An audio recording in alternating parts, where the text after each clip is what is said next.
Good afternoon, David. Good afternoon to all the viewers, all the listeners of Power 102. And of course, Dr. Raj, Sexplosion program is on. I want to address a few important things. Are you hearing me? Loud and clear. Are you seeing me? Oh, good, great. So you hear me, you're seeing me. I'm live on Power 102 Digital this afternoon, Friday afternoon. It's what, 4:07 now? So how have you been, my friend? I know we have not connected for a while. Oh, party was a success. It was really good. I have to say thanks to all those who turned out and supported the event. We had a great time. The entertainment was first class because we had so much top class entertainment. We started on time, we ended on time, and there was no incident whatsoever. That's a good thing. But people come out in Trinidad, people come out to fed, they don't come out for row and they don't come out to get on bad and look for pure niceness. And that's what I like about my country, and that is what I like about my people. My people know how to take care of themselves, they know what to do, they know how to behave themselves. And I think that when it doesn't matter, that famous quotation, how we vote is not how we party, and it always manifests itself in the way we do things. So I am very happy to report that we had a successful um, event and things were first class. I hope that next year we'll have more. Yes, we plan to make it an annual event, and I hope next year we have more participation by the wider public. But we kept it small this year because we didn't know what sort of response we were going to get. We only printed 300 tickets, and we limited to that. But we have capacity for about 1,200 people. So next year we'll see about that, and I have to thank all the artists who show up. We had some guys just came and sang for free. They just wanted to be part of the event because of the connection that I have with them. So thank you very much for that. Well, on a sad note, we lost an icon, a cultural icon in the East Indian musical genre by the name of Anil Beam. Yes, it's so sad because the night before he died, him and I we hanged out. We were hanging out. We were liming together, and he promised that he was going to come to the flat and hang out with me. And then next, I got the news in the morning that he expired. He died. Um, but I'll tell you something, David. If you had a chance to look at the funeral yesterday, I have never seen a large funeral like that in Trinidad and Tobago. Thousands of people were there for this final send off for this gentleman. And if you know the guy, he is not only an entertainer, but he's what you call. I personally, I mean, not because he's my friend, but I'll tell you that he is one of those persons that is blessed. And when you are around him, you feel his spirituality and you feel the strength of the individual. And that's what I always enjoyed about him. The conversation that we would have, it was always very powerful conversations. Sometimes he'll come in my office and we'll sit and talk, and we'll have these really powerful spiritual conversations. And that is what I appreciated about him. And he's one of the guys, when he meets you and he hug you, you'll feel the spirituality oozing from him. So there's nothing that you can say negative about him. I mean, there are persons who may find fault in maybe what he does or whatever. I don't know. But the person, the individual, he was one of a kind. And I will always maintain that he was really one of a kind. And I'm truly blessed to have known him and to be part of his life in whatever little way. Because from his very beginnings with the Triveni band, I used to manage that band at one time. So I know of his humble beginnings. Yes. So, but I'm not here to talk about that only. I mean, I have to pay tribute to him on my program because he would have done the same me. So I have to let the listening know that I pay my respects and tribute to that man they call Anil Beam, and he will always be, uh, you know, dear to me. So let's and it's still happening, and it's still happening about it. It's still happening because there are persons who are, I'm sure sending out tributes and whatnot. So it's just fantastic. It is really, really fantastic. So so let's get into the program. And today's program is very important for all the men out.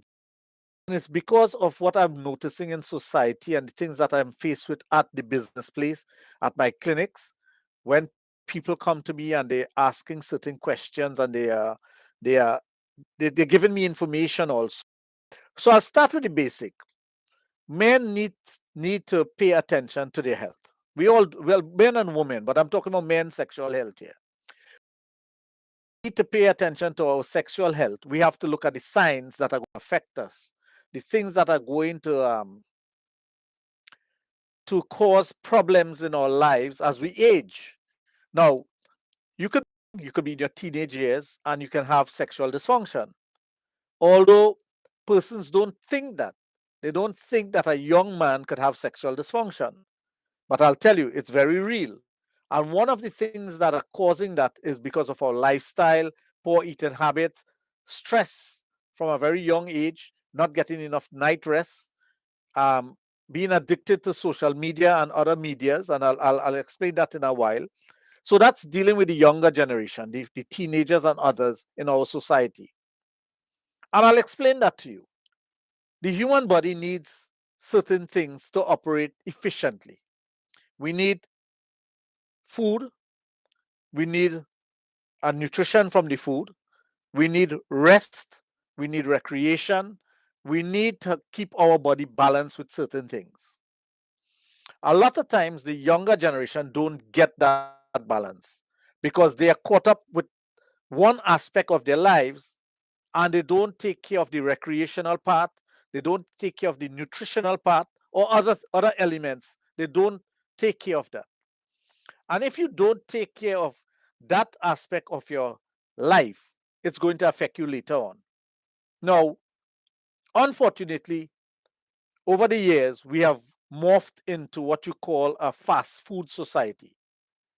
And I'm not only talking about fast food when it comes to food and nutrition, but I'm also talking about the fast life, the way we want to do things. We burn the candles at both ends. Young people do that. And I saw some examples of this with parents bringing their young ones to be teenagers and whatnot. They're not getting enough sleep.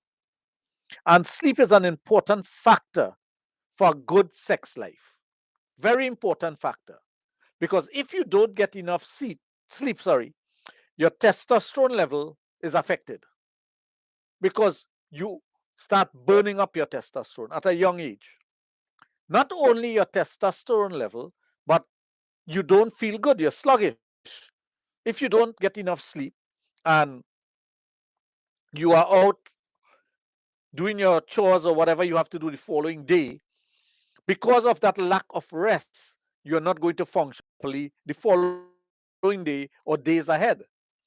So that's going to affect your health eventually, or sometimes it affects you right away. But you know, the younger you are, you can do more things and get away with it. And that tends to fool us. We tend to fool ourselves into thinking that I could do certain things, and because I'm young and healthy and whatnot, I don't need to pay attention to the things that are going to affect me later on in life. And that's a fallacy, that's a false way of viewing things. Now, what I have noticed is that a lot of young persons, they are more interested in social media, being on different devices, spending more time interacting with these devices and not paying attention to what they need to do for themselves. They don't go out and play sports. They don't interact to build that kind of camaraderie or even to learn how to communicate with the opposite sex or with others. So there is a kind of breakdown in our society with all these things happening. And when you see those things happening, you have to start asking the question, what are these young men doing? But one of the reasons I wanted to talk about men's sexual health, I have seen, and yesterday was a perfect example of that at the funeral. I have seen signs on men that tells me that they're not healthy sexually. Now remember, this is my profession. So I could look at someone and be able to tell that that person is not healthy sexually. And one would ask the question, what are the signs you're looking for? And I'll answer that as we go along. So it's important for those who are listening to pay attention to the things that I'm saying. Now, the aging factor is always a factor in men's sexual health and a man's health. The type of work that you do, the environment in which you work, the environment in which you live, the thing, and I'm not only talking about the physical environment, I am talking about the emotional environment also.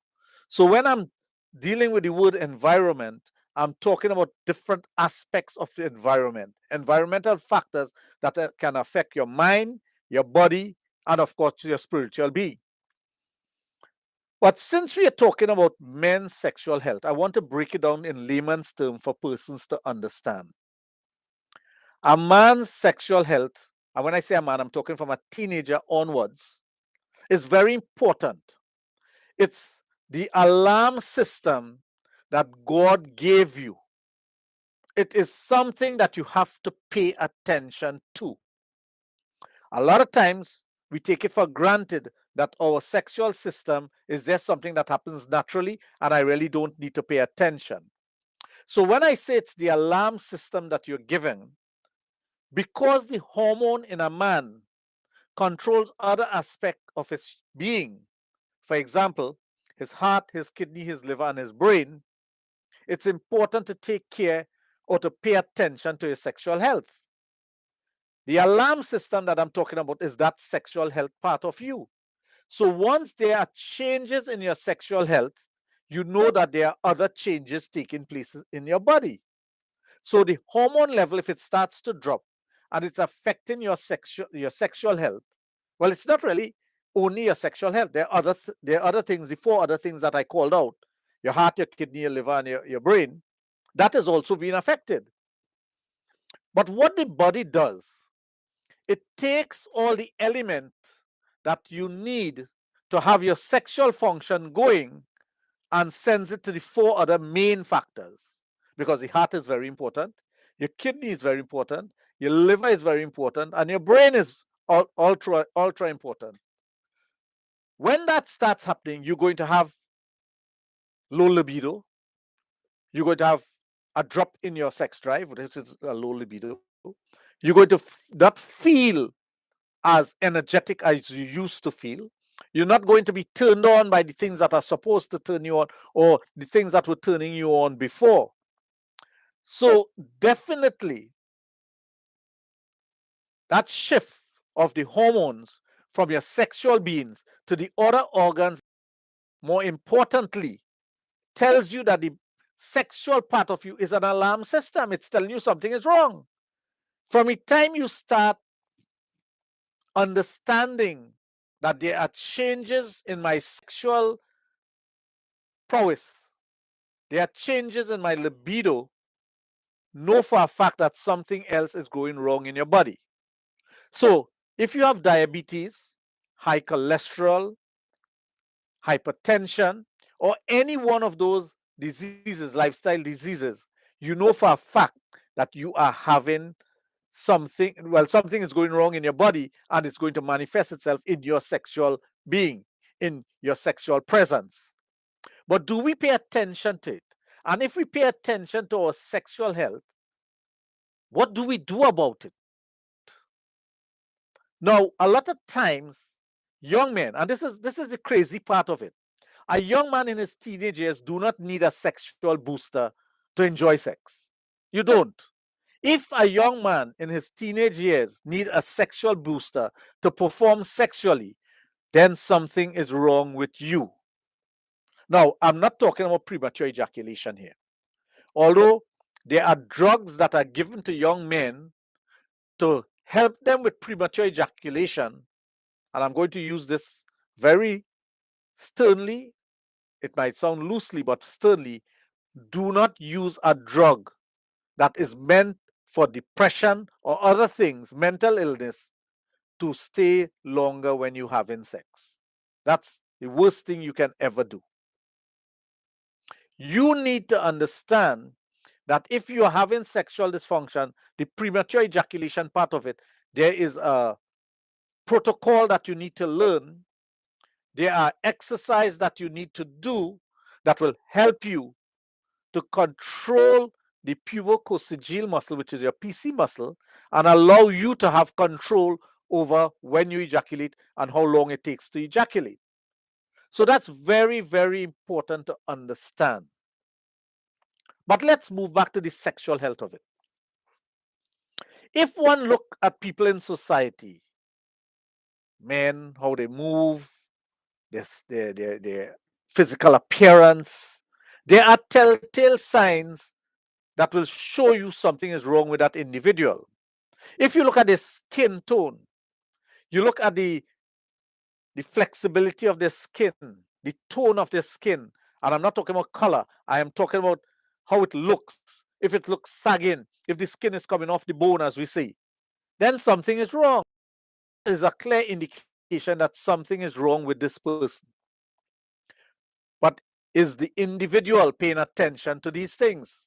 And sometimes the answer is no, because the person will just simply give up and say, I don't care. I don't care how I feel. I don't care how I look. I prefer to smoke marijuana, eat poorly, and conduct their lives in a particular way that is not healthy to them because they have given up. Sometimes there are individuals who give up on themselves long before anyone has given up on them, So if that is happening to the person and they understand that there are changes, physical changes taking place, and it is going to affect me in the long run, there are things that you need to do to reverse that.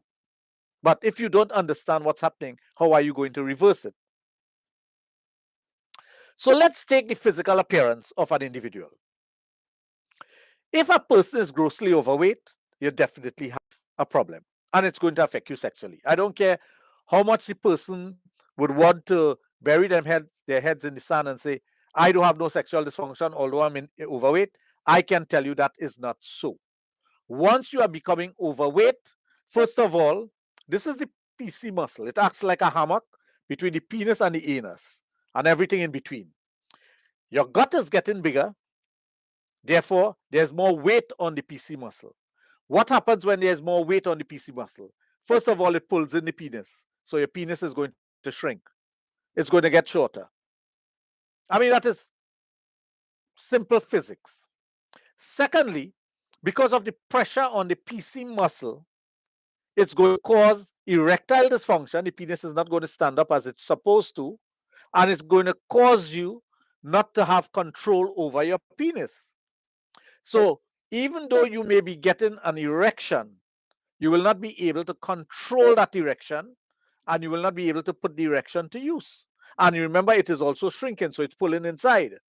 Normally, 1/3 of the penis is inside of your body and 2/3 are outside. But if the weight of your stomach, internal weight, the visceral fat, is pressing on the PC muscle, it's going to pull inside. That's simple physics. So anyone who is grossly overweight, you know they're having some sexual problems. Take, for example, when the penis is pulled inside, if you are accustomed to having a 6-inch penis, it's now about 4 inches or less. Therefore, you yourself know that this is not the size of your penis that you are accustomed to. It's going to affect you psychologically. Once you know your penis is not the same size, it's going to affect you. I don't care who you are. You will understand that if your penis is not of a particular size, it's going to affect you mentally and you're not going to perform sexually. So that's one of the things that could happen. Being overweight can also be as a result of poor diet, heavy amount of sugars, things that are going to cause your cholesterol level to go up. And when your cholesterol level goes up, what happens to you? Cholesterol goes up and your hormone drops. Unfortunately, when you drop your cholesterol level, this does not go up automatically. There are things that you need to do to cause it to go up, and it doesn't go up as fast as the drop. it's going to be slower. So when you have individuals who have had poor diet, causing their cholesterol level to go off the charts, it's going to affect them sexually. Pre-diabetic individuals, persons who are diabetic type 1 or type 2. Well, once you're diabetic type 2, you know you're going to have serious sexual dysfunction. I hope the guys who are listening to this program stay tuned and take note of all the things that I'm saying. Tell your friends, share the live, let people know what's happening here. We are talking about your men's sexual health, and it is very important that people understand. Well, first of all, listen to the things that I'm saying and understand what I'm trying to bring forth to them. So you're overweight, you have the pressing of all that weight on your PC muscle, pulling the penis inside, causing erectile dysfunction. Your penis has shrunk. Your hormone level, which is your testosterone, is diminishing because of the poor diet or the things that you're eating, maybe, or consuming, for example, drugs and alcohol, cigarette smoking. All those things are going to affect you. And if you have the combination of it all, and when I say the combination of it all, you're drinking, you're eating poorly, you're smoking marijuana, and you having a poor diet, it's going to affect you 10 times. So this is to a lot of men in our society. It doesn't matter their age. It's happening. Look around. You have 500 people gather in one place, you could look at them and you can tell. But when you have a drop in your hormone levels, what happens? There are physical traits. There are signs that are showing on the individual skin and face. And when I say that, a lot of you are going to look in the mirror and you're going to look at your friends and you're going to look at that person after today and say, that person has sexual dysfunction. For example, the dark discoloration under your eyes, or your face is an indication that your testosterone level is low, dangerously low.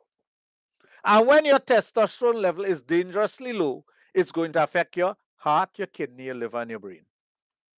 It's going to affect you. Added to that, if you're not getting enough night rest, you'll have bags forming under your eyes. You think bags forming under your eyes is just bags forming under your eyes? It's an indication that something else is wrong. All these factors are the things that you need to pay attention to. So you've seen someone who is overweight. So you know the pressure that person is going on, that's happening to the person in the pelvic area. What's happening to the penis? What's happening to that area down there? The pubococcygeal muscle. Well, it's a band of muscle that forms a hammock that is dropping. It's drooping. For those of you who are accustomed with a hammock, you know if you're sitting in a hammock long enough, it forms a bottom. The very same thing happens with the muscle. And when the muscle, you're unable to even get a proper erection. When you do get a proper erection, you can't even last long. So you see how all these things are affecting the individuals. When you start looking at their skin, the skin tone, and you pinch the skin and you see that there's no flexibility or turgidity, it doesn't go back to where it's supposed to be, it's wrong. If you can hold the skin and pull it down, something is wrong. And I'm using myself as an example so you can see whether I'm healthy or not when it comes to those things. But there are persons that you look at when you watch for them, you watch their hand, it's like skin on bones. There's no flesh in between. There's no muscle structure. If there's no flesh or muscle structure, obviously something is wrong. That person will be, and again, don't get me wrong. There's always exception to any rule. There are some individuals who may have all these symptoms and they tell you everything is perfect because mentally it's perfect for them and they could live with it. So for those who are comfortable with those symptoms and the ill effects of it, fine. You have resigned to the fact that I am this way and I don't need to do anything about it. That's okay with you and it's okay with me. You don't need to take care of your sexual health. For those who need to pay attention to their sexual health and the signs are there or it's coming obviously you need to do a reversal. It's your responsibility, not mine. My responsibility is to educate you. My responsibility is to tell you of the things that are going to affect you. My responsibility is to take care of you if you come and sit in front of me as a patient. That's my responsibility. The educational part of this is where you have to take the information, look at yourself in the mirror, and determine for yourself, well, of course, you'll know if you have sexual dysfunction, And don't try to put a cream to block the dark spots because it doesn't take away from the fact that you have that pigmentation in your skin due to low hormone levels. That's a fact. Women have it and men have it. So when you start seeing the physical signs,